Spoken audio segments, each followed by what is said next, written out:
It's been a year since the attempt on Donald Trump's life back in Butler, Pennsylvania, and the official narrative still raises more questions than it has answers, and 6 Secret Service people have been recently let go today.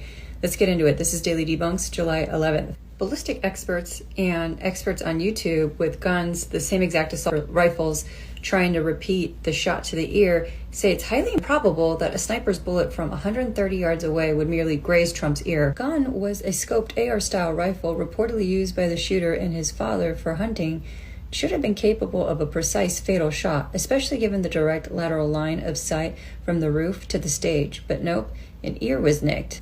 Trump's, and he even made it to the golf course the very next day. BBC verified multiple eyewitnesses who saw the shooter climb the building 20 minutes before shots were fired.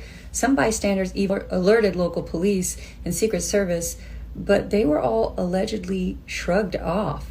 Let's deduce this with a logic here. Snipers were up there right behind Trump and the stage, just 130 yards away from the gunman. Why weren't they scanning the horizon and looking on other rooftops, a key area where a shooter could sit? Why wouldn't they coordinate with authorities that were notified by several rally goers, dozens of them, notifying the police that there was a shooter on that roof? The head of Secret Service just a couple of weeks later in July of 2024 said that the lack of rooftop surveillance, because there could have been more surveillance and then in just one location, he said, "We do not place agents on slope roofs due to safety concerns." But here's the kicker. The agents who were stationed on the roof, that roof as well was sloped. Again, they had scopes of their own that could see far off into the distance, and you're saying from 130 yards away they couldn't see the gunman Crooks stationed just in the buildings right next door? There's medical red flags to this. This is what his ear should have looked like. The trajectory of the bullet going like this, when he turned this way, the bullet went through. That means he would have lost cartilage.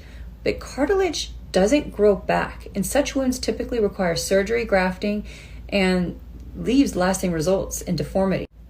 His rapid recovery defies both typical gunshot trauma wounds and reconstructive recovery timelines. Look at this is him at his Mar-a-Lago resort just 2 weeks after being shot.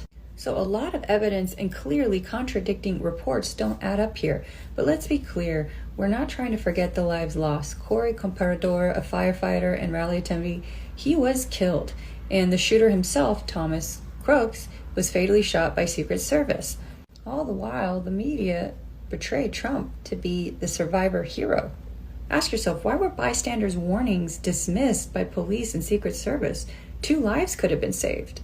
So many key details conflict, and this debunk is more than a shot in the dark.